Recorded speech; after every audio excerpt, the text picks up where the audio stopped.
for your host, here she goes. Welcome to Diary of a Botox Bitch podcast. Oh man, I can't get enough of your voice. Keep on talking. Hi, I'm Dr. Botox, Dr. Danielle Marr Collins, and this is my podcast, Diary of a Botox Bitch. They call me Dr. Botox because I've shot up more faces than LeBron James has shot threes. And very quickly, I started to do a lot of reality TV across the pond, so I will tell you about those shows. I will compare and spill the tea on all things reality TV across the pond and here and whatever's trending here, because we are coming to you live from downtown Beverly Hills. I'll also do a section that I call Botox, which I answer questions from members of the public, people who can post questions on TikTok and ask me various different things. And also a big, huge thank you to our sponsors, Dermaface MD Skincare and Aerospace MD Skincare. In the Aerospace MD, we have the oxygenating moisturizing cream, all available on our affiliate link. And also we have Dermaface MD Hyaluronic, which we suggest you put on before your moisturizer and seal with moisturizer. But that's enough about our sponsors. Let's get on to the juicy, juicy stuff. Firstly, who am I? Well, as you can probably tell from the accent, I'm Irish. I grew up on the mean streets of South Central Dublin 4, which is basically Irish Beverly Hills, or as I like to call it, Dublin 90210. I did a lot of TV shows back in Ireland. One of the shows I did, you guys, you probably never heard of it. It's called The Real Housewives of Ireland, or Dublin Wives, or Southside Housewives, or whatever the fuck it's been called this week, because the producers in the network didn't pay their license fee. And we did all the opening credits, where we're singing I'm the Only Girl in the World and blah, blah, blah. And so they were in trouble for stealing the likeness, I think. And to be honest with you, I side completely with Bravo, because obviously you can't just decide, oh, we're going to make an Irish version of it. Although it was the exact same, and it was called Dublin Wives, I think, in the end. I also did another show, don't judge. It was called Celebrity Big Brother. And Celebrity Big Brother is it's a lot like Big Brother, but a lot less celebrity. And people always ask me, what's the Real Housewives of Ireland like? And the Real Housewives of Ireland, well, it's a lot like the Real Housewives of Beverly Hills, but a lot less money, more drama. It's the same as Celebrity Big Brother, a lot less money and a lot more drama. I was immediately selected to host a show called 50 Plastic Surgery Shockers, kind of like the UK version of Botch. This is going on 9 or 10 years ago. And it was called 50 Plastic Surgery Shockers, or as I like to call it, 50 Fucked Up Faces. A little bit about me. I come from quite a political family. I'm actually the great-grandniece of Michael Collins, arguably one of the most influential men in Irish history. He was President of Ireland. And like many of the presidents here in the United States of America, he was also very bad at ducking and got himself all shot up. So I'm basically an Irish Kennedy. And I was awarded a green card for exceptional talent in TV and film. Like I said, I did The Real Housewives of Ireland, but I also did Celebrity Big Brother in the UK and a couple of other shows. Also did a couple of sitcoms. Well, 2 sitcoms. Well, 1.5 sitcoms. Full disclosure, pilots that didn't actually make it to series, but sure, you know yourself. And I'm here in LA and I do a lot of stand-up comedy, actually. So this weekend I opened the show at Ice House in Pasadena, and then last week I was at the Comedy Store in La Jolla. This next week I'm doing the store up in Sunset, which is a huge honor. I've done the store before, but it's just like, it's magic. And also another couple of shows coming up. So I do work very hard during the day on skincare, and I'm in the office and formulating the different skincares and working on that. But then most evenings I'm out doing stand-up comedy, be it working on new material or performing in different shows. So it all kind of comes in together. So you're probably going like, what's a reality TV star doing, in Los Angeles from Ireland? Well, I've always loved everything West Coast, lowriders, hip hop and shameless self-promotion. So I'm here. So the podcast is kind of the third arm of the triangle, which is obviously stand-up comedy, reality TV, skincare, and then I still have a Botox clinic back in Europe. But again, apologies. The wait times, I think, for new patients is probably 36 months, maybe 40 months. I don't know. I like to ensure that I'm not doing too much work on the clinical floor. I've been doing it, 12 years. You could literally blindfold me and I could do it in my sleep. So it's not, I don't find it that challenging anymore. And if something isn't a challenge for me or new or interesting, it's always lovely to see the patients, and I have the same patients for years, but it's not terribly challenging. In my mind, I think I'm the best Botox bitch in Europe. So I'm also very good at lips. 10, 12 years ago, I was clinical director in Harley Street and they called me Dr. Lips. So it's just, a lot of people are always like, what clinic can we go to? And, Dublin, Monaco or London. But again, I think the wait times are all the same. Anyway, enough of that. Let's talk about reality TV that is going on here. The big story this week, BravoCon happened. So everyone was in Vegas and obviously Andy was there and he was hosting everything, and the old housewives from New York were there, the new housewives from the Real Housewives of New York were there, Salt Lake City, Orange County. There's a lot going on. My favourite one actually that I'm catching up on is the Real Housewives of Beverly Hills. The only thing is I can't work out what's going to happen because right now with no Rinna, I'm thinking, and I'm sure everyone else is thinking it, and you might come after me for saying this, but hey, no Rinna, no ratings. Let's just call the ball here. Because the other one is the other girl, I don't know her name. She's, what is her name? She's married to the film producer. Anyway, what is her name? I can't remember it. Anyway, she's like literally, I don't know why they cast her. She seems harmless, but also personality of a fire hydrant. Like, why is she on the show? I think they're going to be in big trouble without Lisa Rinna. I think the storyline of Kyle and Maurizio will only carry them so far. And the other thing as well is this weekend, Kyle broke down in tears at BravoCon when she was asked about Maurizio. Back 2 or 3 weeks, Kyle was very confident and stated the fact that it was her who initiated the separation. Although there is speculation that he had possibly cheated. I don't know. He vehemently claims he didn't.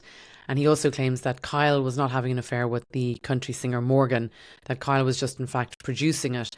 And I don't think it's for a storyline. I don't think at all it's for a storyline because they have 4 daughters and 3 of whom still live at home. And Farah is obviously the only one who's flew the coop at this point in time. They also have their own show called Buying Beverly Hills, which is based around Maurizio's realtor brand, which is called The Agency. And that's down near Maple Drive in Beverly Hills. And you often see the cast getting coffees and around about the place. And they're all very nice. They're very accomplished. A lot better, to be honest, than the Selling Sunset cast. Let me just talk about that for 1 second. Selling Sunset, I don't know about the name. I'm thinking, and don't judge, but I'm thinking maybe it should be rebranded to Hookers and Heels. I'm just saying. Or perhaps Hoochie Mamas in the Hollywood Hills. Or Hollywood Hills Hoochie Mamas. I mean, it's a good show, but honestly, would I let them sell or buy anything for me? No, I wouldn't let them buy or sell. Maurizio's agency is probably the leading agency here in Beverly Hills.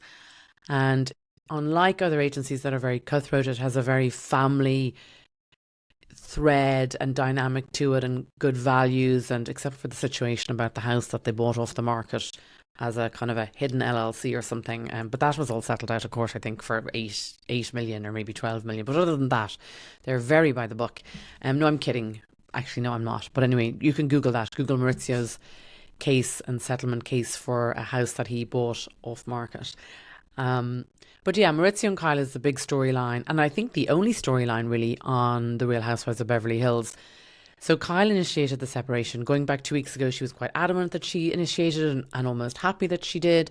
But then this weekend she broke down in tears at BravoCon, which has been held in Vegas. And she had to gather herself. And she said actually they were working on it. They loved each other very much and they wanted to get back together. Meanwhile, Maurizio was seen out with PK, who's the English guy from The Real Housewives of Beverly Hills. He's married to Dorit, whatever. She has a fake accent as well. PK is an interesting character. I think they portray him as someone who's possibly, a well-spoken, upper crust British. He's not. He's like basically plastic gangster from the East End. I mean, I don't know if he's for sure the East End, but he's certainly, his turn of phrase is quite Cockney or Essex. He also keeps company with Boy George, and if anyone is interested in looking, Boy George 2011, I think it was, he was imprisoned for, and you can Google it, Google the Daily Mail, Boy George. He basically had a male sex worker over to his flat, I think, but tied him up, did all sorts. I don't want to comment. It's kind of disturbing and very upsetting. And I find it very strange that PK and Dorit would have Boy George in their house and be filmed on The Real Housewives of Beverly Hills with Boy George and someone who's done that and someone who's caused so much trouble and trauma to another human being. I think it was a Dutch younger man who he, as the judge said, humiliated and degraded. It was pretty grim. So I just find it interesting that Dorit is always talking about her trauma and the trauma that was caused, and I have every sympathy and empathy for it. But then also be careful of the company you keep, because why would you hang around with someone who has done time in prison for causing trauma and deep upset to another human being? So yeah, but PK is interesting. There's also rumours swirling that last year when PK was pulled over for DUI, that wasn't confirmed. It was suggested that there was somebody else in the car with him. I don't know. I can't comment. Dorit and PK have claimed that there's no truth to their marital woes at the moment. And PK was seen out with Maurizio while in West Hollywood, I think 2 days ago. And meanwhile, the girls were obviously all at BravoCon. So very interestingly, Kyle's changed her tune. 2 or 3 weeks ago, she was very smug and stated that she had initiated the separation, and it was Maurizio who was adamantly stating that he wanted to make things work out. They weren't throwing in the towel. Now, albeit he was saying this while having his hands on the hip of Emma Slater, who was his dance partner in Dancing with the Stars. They got eliminated last Tuesday from Dancing with the Stars. I think they made it 4 or 5 weeks. He got to dance the tango, so he was very happy. And curiously enough, while Kyle was having a breakdown at BravoCon and had to gather herself and said that she really wanted to work things out, funnily enough, Maurizio was photographed out in West Hollywood with Emma Slater, who was his dance partner, who they've said they're just friends. But funnily enough, and it could well be just that they're just friends, but also the photograph was taken from afar and Maurizio has his hand on her back, almost quite protectively. But again, Maurizio is known to be quite a gentleman. So if I was going for dinner, I'm sure he would just be ushering the woman ahead or whatever. So it doesn't mean anything. But Kyle's upset, and I think Kyle is upset about the whole situation. By the way, spoiler alert, my pronouns are Botox Bitch. Merch drop, so just to let you know that. And also I apologise as well, I have a screen test tomorrow for a show over here, and so I have the fake tan baking as we speak, so the eyebrows are on. I also have had to put a little colloid patch on my forehead because I had a biopsy last Thursday for a growth in my forehead, and this is something that I don't really talk about too much, or I haven't talked about hugely, and I will talk about it. I've had some quite bad skin cancer. Beep beep beep. This is something I don't talk about too much, and I'm going to start talk about more about it because I feel like once time has passed, they say tragedy plus time equals comedy. That's what we say in comedy. I don't know that sometimes if things are tragic or upsetting and distressing, that it's necessarily funny ever. But what I will say is, I definitely, when I went to get this removed on Thursday, they just did a biopsy and I have a little colloid patch on it so I could put my makeup over it. I didn't want my makeup going anywhere near the open area that had been biopsied. And I get the results in a few days. But here's the thing, before I move into a little bit more about that and explaining about skincare and how that came about, just want to conclude with the whole Maurizio and Kyle thing. I hope they make it. I really do. And I suppose the big shows at the moment are the Real Housewives of Beverly Hills. The Real Housewives of Salt Lake City is apparently a cracker season this season, which is interesting to me. I actually haven't watched it.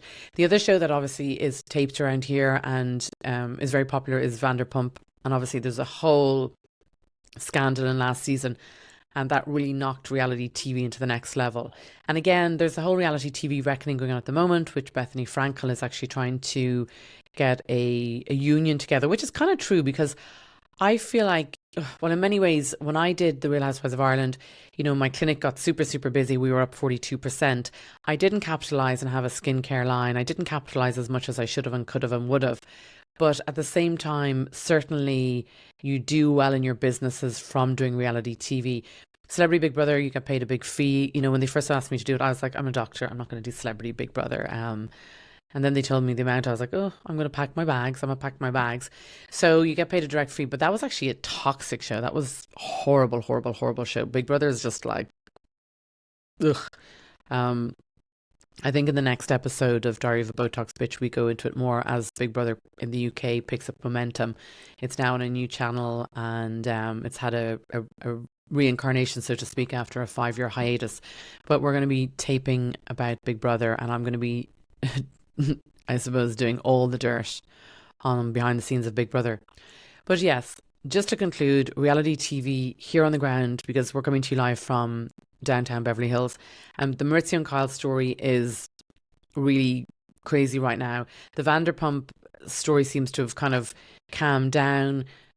I'm not a big fan of the Vanderpump show. I feel like Lisa Vanderpump is a nice lady and she's very well spoken and whatnot, but she does certainly have certain phrases that are still, again, a little bit cockney. So I love the fact that they all think she's incredibly upper crust and whatnot. I don't actually know her background. For all I know, she could be from Essex and be neighbours with PK. I don't know. But I just feel like sometimes she may not be as posh as she makes out to be. That's all I'm saying. Also, Lisa, if you're watching, and I'm sure you're watching Diary of a Botox Bitch, because I'm sure you're a big fan, but your pink car with the SOAR logo and decal on it is parked at the West Hollywood Library, just to let you know. So go and pick it up. And Pump restaurant has closed down, but she's a load of restaurants opening in Vegas, which also, for people who know about Vegas, the tax implications, and it's a very low tax. There's 0 tax percent in terms of some of the tax brackets, so that's probably why she's moved there. And also she's pivoted as well. Her old restaurant in Beverly Hills that was on the corner, can't remember what that was called. If anyone knows what it was called, put it in the comments. That's been lying empty for a while now. I think I had dinner there at the start of the pandemic, and then the lease was up, or the lease was too expensive. That's the problem. A lot of the owners of the leases in Beverly Hills will rather have the buildings empty because they won't drop the prices, because they're just going to sit on them because they're going up in value so much all the time as well. So in terms of spilling the tea on Vanderpump, I promise you I'm going to get some more information, because curiously enough, one of the cast members from Vanderpump is called Billy Lee. And Billy Lee is often on lineups with me doing stand-up comedy, because she's also a stand-up comedian. So very cool girl. She's transgender, so she talks a lot about in her comedy stand-up transitioning, and it's just very funny and light, and she does a cool set. So she's often on a lineup with me, or we're always kind of passing ships in the night. I don't know her very well. But I do know and can confirm that on one of the shows we did 4 or 5 weeks ago in the Comedy Store, we were both in the same lineup, and she had come from filming scenes, pool scenes, I think, or beach scenes, and had come straight to the show. So that's all I can tell you about Vanderpump. So it's back filming, and they were all again at BravoCon, so that was kind of cool. Also, the new cast of the Real Housewives of New York were at BravoCon, but also the old cast were there, Llewellyn and Countess Llewellyn and the usual suspects. So it's kind of interesting, the Bravo family. But Bethany Frankel wasn't there, from what I understand. And again, she's going through the reality TV reckoning, where she's trying to come up with 10 different, because it's true over here. See, here's the thing.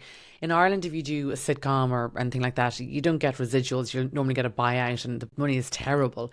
But here, if you do a sitcom, you'll get residuals for the rest of your life. So if you get into 3 seasons of a show, you probably don't need to work again. If you get into 4 seasons, 5 seasons, you never need to work again. The residuals are so crazy. In fact, earlier on today, and I put it up on my TikTok, I was leaving a coffee shop in Beverly Hills, and who walks by me but John Hamm. He then gets in his car, and he had some super duper cool Mercedes zooped up, and again, the residuals and the money from acting, be it in drama or sitcoms, are huge. Whereas reality TV, you might have your woman of fame, and unless you have, I've been very lucky. I had my clinic all along, and I sold a lot of the clinics off, and I've been blessed from that point of view. But some people, they do their reality TV and it goes away, and everything goes away. And we've seen it particularly with Love Island in the UK, where I think 3 of the cast members have sadly passed away,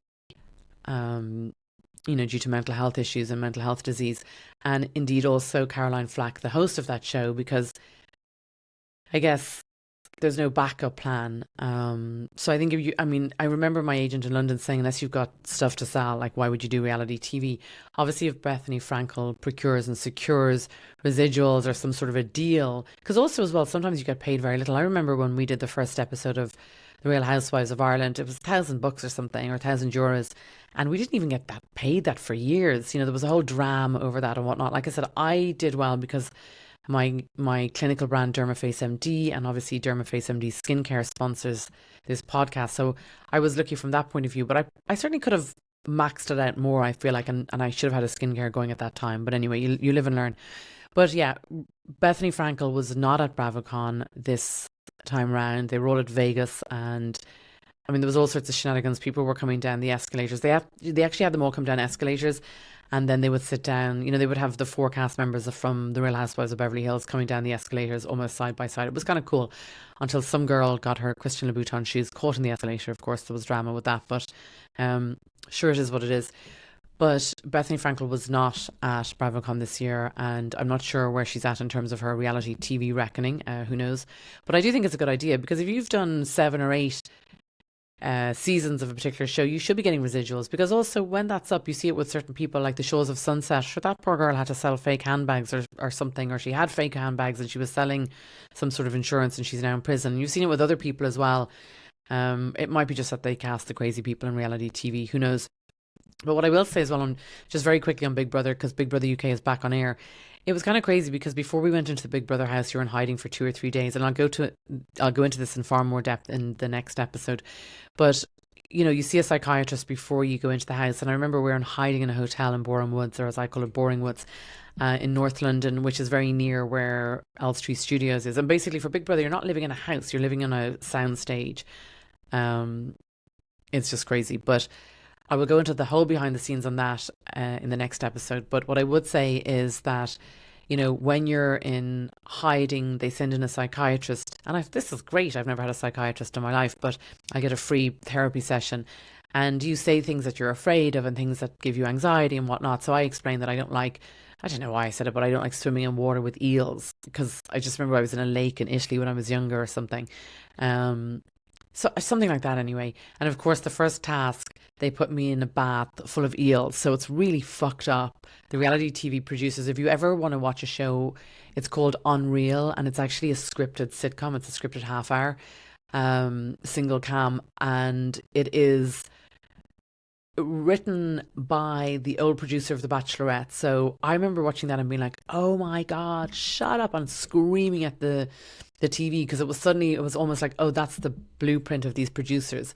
So, you know, I still text my producer from Big Brother. So hi Roz, I can't say too much because I do really like her. But it was a toxic experience. It just wasn't pleasant. It was just weird. And they create any stories. Like I remember they were creating a story. There was a girl from Coronation Street, a soap opera, kind of short, dumpy lady. She was fine, and actually in the house I got on great with her. We used to have a great laugh. And then when I came out, the press had curated stories as if like I was super trying to be her best friend and stuff. And like, if anyone knows me, I'm very much the person who has a lot of people around, a lot of acquaintance, but very few people get close. And I always say as well, eagles fly alone. Like anyway, again, merch drop. My pronouns are Botox Bitch, $65, available shipping worldwide, free shipping over $40. And if you want to buy some skincare, it's all available on the same website, www.dermafacemd.com or www.diaryofabotoxbitch.com or aerospacemd.com. But here was the thing, when I watched Unreal, which is written by the producer of The Bachelor, it was such an eye-opener. And again, thinking back on things now, I was so naive when I signed up, because I did the Real Housewives of Ireland, I did Big Brother UK, I obviously did quite a lot of hosting on the earlier episodes of 50 Plastic Surgery Shockers. And just looking back now, I was naive for sure. You know, I mean, you get up to speed pretty quickly, but also my asks and what I would do nowadays, if I was to consider an opportunity, I would be much more like, you know what, this is what I want. If I don't get it, I don't care. And that might be also as well because I'm further along in my own career. It could well be that, I don't know. But thinking back, Big Brother, I also had my first basal cell carcinoma. No, actually, it was a squamous cell carcinoma in situ, was removed. And I went into hiding for the 3 days beforehand in that awful hotel. It was like a 3-star hotel. It was disgusting. I went into hiding and actually bought a surgical kit to remove my own sutures. And funnily enough, Saturday night, I was going on stage at the Ice House in Pasadena. I was opening a show there. And I actually had to take out a suture. And it was just weird that it all kind of came back. I was like, I was very triggered by it. Luckily, it's super chill. The comics are all chill, and we had a big green room, and then there was a smaller green room to the back, and I just went in there and did it myself, and I arrived early, so I had privacy, and I just took it easy, and it was just a lovely evening, so it was fine, it was chill. But I also was like, ugh, I'm taking out my sutures again, like this is the story of my life, And I wouldn't have not done my stand-up comedy, but I feel like looking back, I should have maybe considered pushing forward Big Brother till the following year, because I feel like when I did do it, I don't know if I'd have done it any differently. I think they cast me because they thought I'd be a total bitch. And actually, when I went there, I kind of liked quite a few of the housemates, and it was kind of cool to be one of the only Irish people ever cast in Big Brother UK. So maybe, but the British tabloids are completely horrible as well. So I don't know. It was just interesting. But anyway, like I said, next episode, we're going to go into an in-depth dive on all things pertaining to Big Brother. So that is the portion of the show pertaining to all things reality TV and spilling the tea on all things reality TV, both my shows and also shows filmed here in Beverly Hills, live in the ground, because we're coming to you with Diary of a Botox Bitch podcast, live from downtown Beverly Hills. So we'll now move into the segment of the show which I like to call Botox, and that is where I discuss all things Botox. So one of my TikTok followers suggested I should talk about Botox and the natural alternatives and whatnot. Fuck that. There is no natural alternatives. You have wrinkles, bitch, you need Botox. Your frontalis muscle, you've got static and dynamic lines on it. So when I move, okay, obviously I've just had 50 units of Botox lashed into my forehead, frontalis and my crow's feet by my badass Russian bitch down in the Wiltshire corridor, because I rang Allergan and I was like, hi Allergan, I have the largest Allergan account in Ireland and England, and I'm currently here in LA filming a show, and so I need you guys to just hit me up with 50 units so I can do my own Botox. They were like, bitch, that's adorable, but you're not on the register here yet, so screw you. So I had to go and find somebody who would do Botox, and I was damned if I was going to be paying $15 a unit. So I got somebody who actually was reasonably priced, but also she's a badass. She did a great job. She also did my lips, and I know I had a massive hematoma here that we covered last week, but it's all gone and everything's great. Like I said, I don't have very much makeup on tonight because I have a screen test tomorrow and I have the fake tan lashed on. If you could smell me right now, it's disgusting. Like the smell of it, I hate it. I hate it. I hate it. But anyway, and I just realised I have white polish on my toes, and I had to wipe them as well because it was tan everywhere. It was as usual, all over the floor, everywhere, the usual. So we will move into more on Botox and filler. I think at the moment it's really important to bear in mind that filler is now at fourth generation. So, initially things like the Restylane was a second generation hyaluronic, and I feel like there's just much better options now. I don't know why anyone would really be having Restylane. There's also products like Radiesse, which people have on their lips, which I think is dumb because Radiesse is actually calcium hydroxide. So it's like a bone-like material. And so that's great if you have like a jaw that's pulled back and you want to build up the jaw, or you want to have the angle of the mandible more defined. I think Radiesse is a good one. But I think Juvederm is always the favourite, to be honest with you. I've used Juvederm for years. I've had Juvederm for years. And it's very pliable and it's very safe. So just also be very careful as well. I was discussing this earlier on with another Botox doctor here in LA. The fact that people here in LA are decanting the filler into BD needles. BD needles are the small Botox needles. So they're very, very thin, and it means it's not sore. And again, for filler, it's not that you want to be using a large gauge needle, but you also, it comes in a sterile pack. You don't want to be people, if someone's going to decant it and put it into a small Botox BD needle, you want to make sure they do it in front of you and you know for sure that it's coming out of a Juvederm syringe. Plus the Juvederm syringe is all cross infection, it's sterile, and I just feel like why take it out of the pack? That's just me personally. I think some people are kind of messy injectors, so I think from that point of view, it's possible that, a smaller needle is obviously less painful, less risk of bruising, and I get that for sure. But also, if you go somewhere and they bring out the Botox in a tray and they're not actually drawing up the Botox, you want to ask to see the bottle, because you don't know if it's Xeomin, which is spelled Xeomin, or Dysport, which again is a very good grade of or you don't know if it's Dysport, and Dysport is great as well, but Dysport gives me a headache. I don't know. Anyway, whatever. Xeomin is great if you're traveling. That's what I should have done. I should have put a couple of vials of Xeomin in my suitcase when I was coming back last. That's what I'm actually going to do next time, because I'm not doing this whole paying $10 a unit again. And also I want to do my own Botox. I hate when people do it. This is the first time ever I've had someone do my Botox where I actually liked it. But when I went back for the top up, I was like, look, I need a half unit here, a half unit, a quarter unit there, so she was like, what do you want done? And she was very nice actually, because she did my lips at the same time and didn't charge me for the Botox top ups, because I said to her, I owe you this much, but how many units of Botox to add on? And she was very nice. I've never got anything free in Los Angeles. They barely give you a cup of ice here. Everything is charge them up. Money, money, money, money, money, money, money. So that was interesting to have it done here and actually be happy with it. But again, you have to be very careful if you're getting Botox done. Say you want to see what it's drawn out of, because all these people are watering it down, and they're also using, they're not using bad products, but you want to make sure if you're paying for Botox units, you want Botox units made by Allergan. You don't want Dysport or Xeomin or any of these other newer versions. I do think the newer versions, the fourth generation of the hyaluronic fillers, are better than the old ones. Like I said, Restylane is to me outdated. Radiesse is a great product if you want something that's made of calcium hydroxide, if you want something that's going to stick to bone or build bone. Some people have chins they're called retinothic, they're sitting back, and yes, I am dual qualified as a dentist, so I can talk about jaws, thanks very much. And so if you want to build that out, then it's worth doing something like calcium hydroxide Radiesse, but and it'll attach to bone and almost be like Gore-Tex in a way and build it out. But you don't want to be having Radiesse in your lips. You want a nice pliable Juvederm Ultra in your lips, and I find there's another newer brand as well, which also has less migration. But Juvederm, for the most part, is a pretty solid hyaluronic injectable filler, personally. But yes, someone asked me to give natural alternatives. Bitch, there is no natural alternatives. If you've got wrinkles, you need Botox. Like, there's none of. What I will say is, I do have a product in my Dermaface MD range. It's called Triple Peptide Eye Cream, and certainly in between Botox treatments, I've put that along here, and it'll make the Botox last longer, and it'll probably keep you going a little bit in between treatments.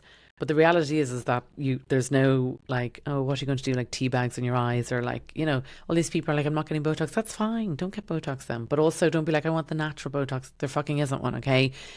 Get to your Botox, bitch, and get your Botox. It's like here when you move, you've got static lines and dynamic lines. So static lines are lines that are present when you're at rest. So if I'm just at rest, I don't have too many lines because I've had so much Botox recently, but static lines are lines that are present when you're resting. So sometimes people have crow's feet when they're relaxed and they have big nasolabial lines here. They're static lines.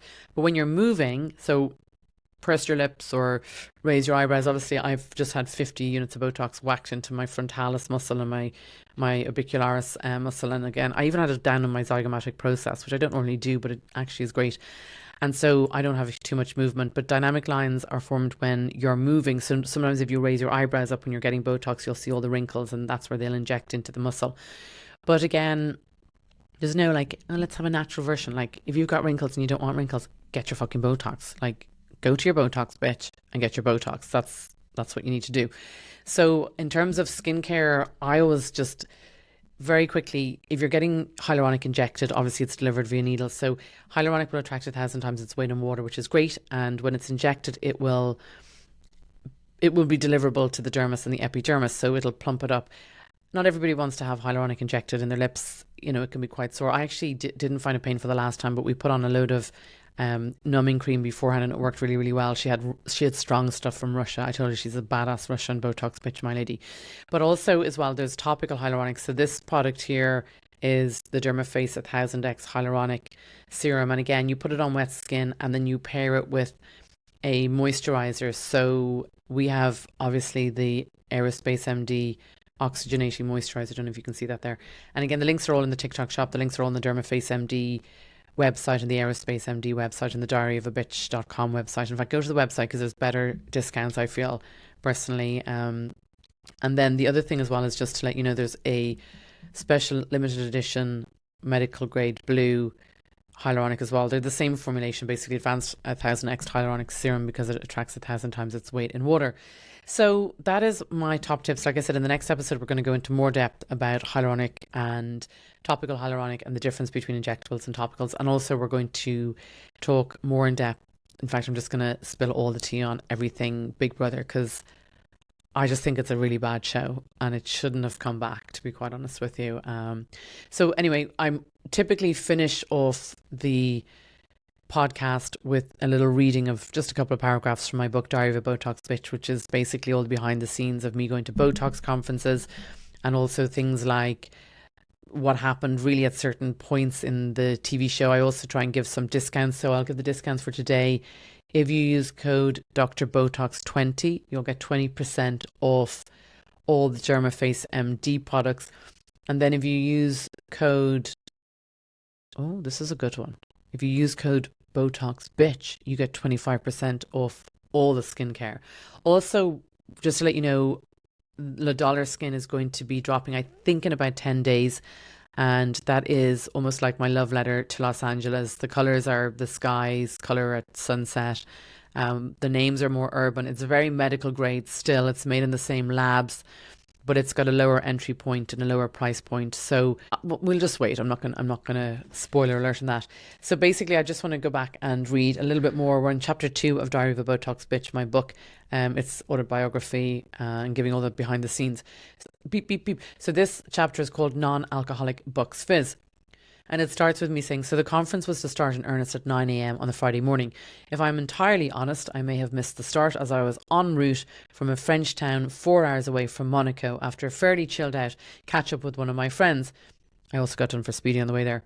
In fact, I was so chilled that I was on my way back and I stopped in to get a coffee, and I was casually reversing and managed to accidentally reverse the Renault Megane rental car into a parked caravan at circa 0900 hours instead of being in situ at the conference in Monte Carlo.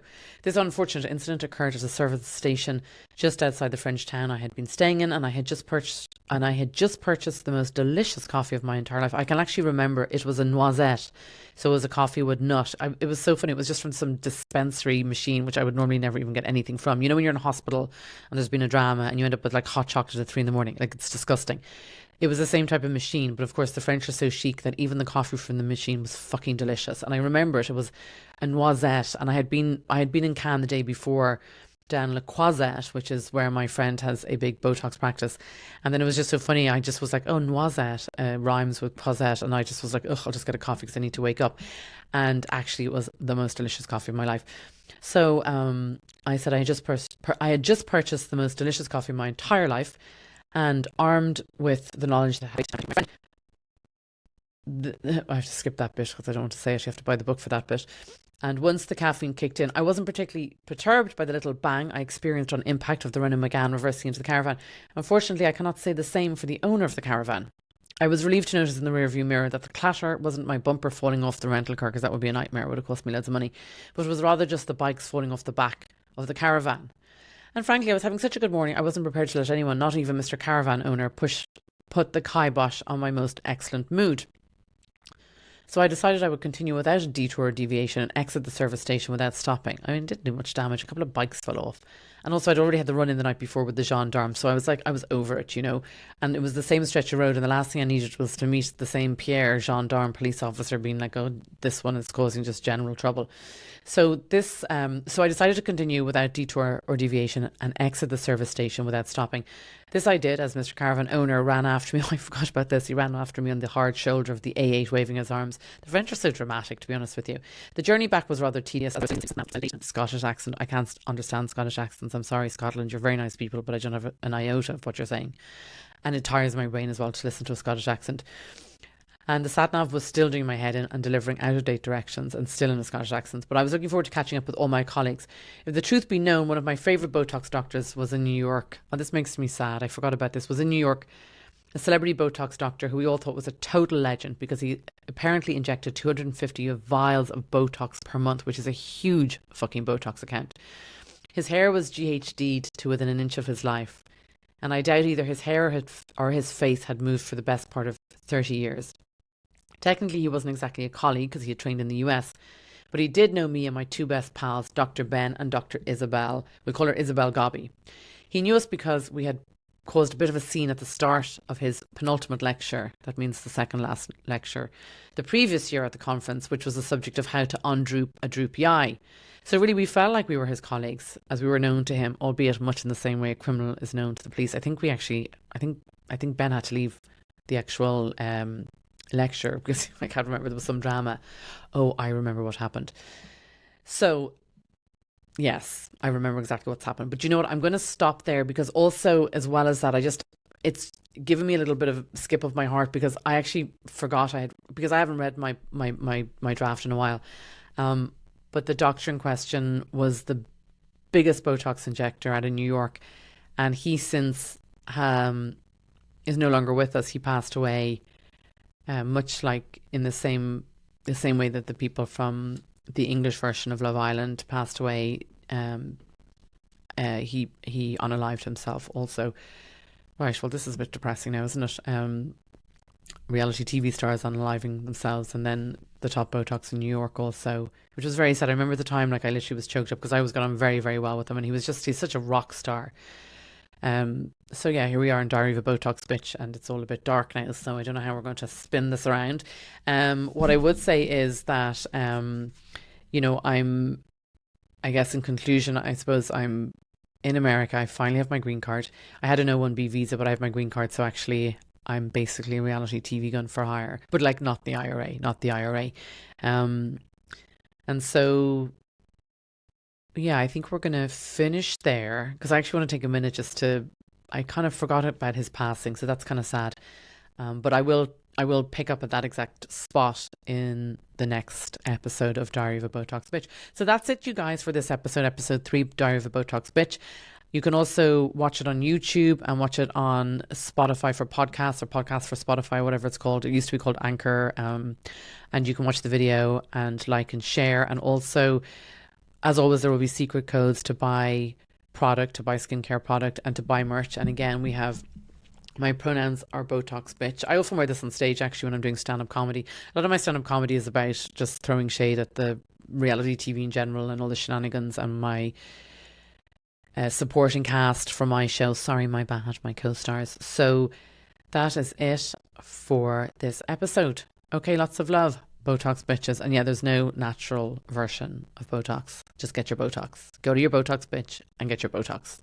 Okay, thanks. Good night. I know it's exactly what you've been waiting for, so let's do this. Welcome to the segment we call Bo Talks.